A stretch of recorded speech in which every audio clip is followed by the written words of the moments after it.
Karen, it's so Hi. nice to see you today. Thank you so much for joining us. My pleasure.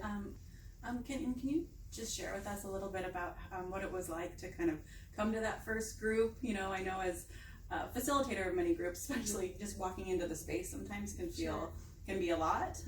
So just your kind of that first group, what your initial kind of thoughts were, and kind of how it played out.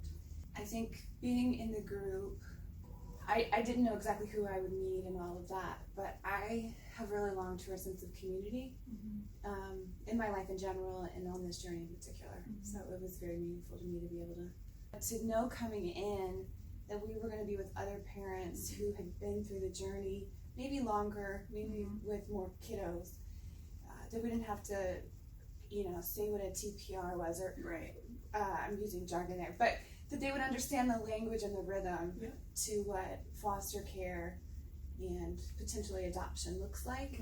That was huge. And so that kind of idea that you didn't have to necessarily re-narrate your entire story, that there was a base platform for understanding. Yes, although I think there's a power in being able to tell your story, and I'm sure in the first 1 or 2 sessions, because while the process might be similar, there's unique aspects of it to everybody.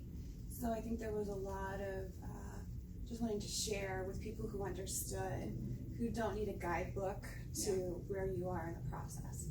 Especially our daughter was 5 when she came to us, so kids that are a little bit older that have a history when they get to you.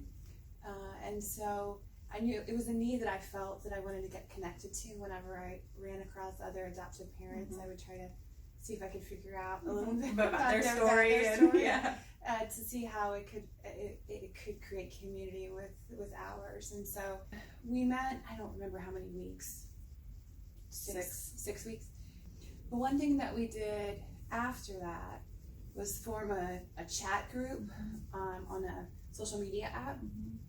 And that has become a huge lifeline for me, and I think for others that participated in those 6 weeks, that formed that safe foundation for us to be genuine with each other.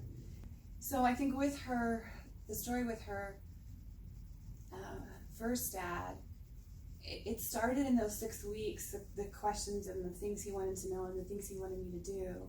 And so I really struggled with, again, what do I want to be able to tell my daughter that I did and not do? So I was able to talk about that, or I guess in this case, write about it in a way with a continuation of not feeling judged. One thing that there's a couple folks on there that write a lot is you're seen or you're heard.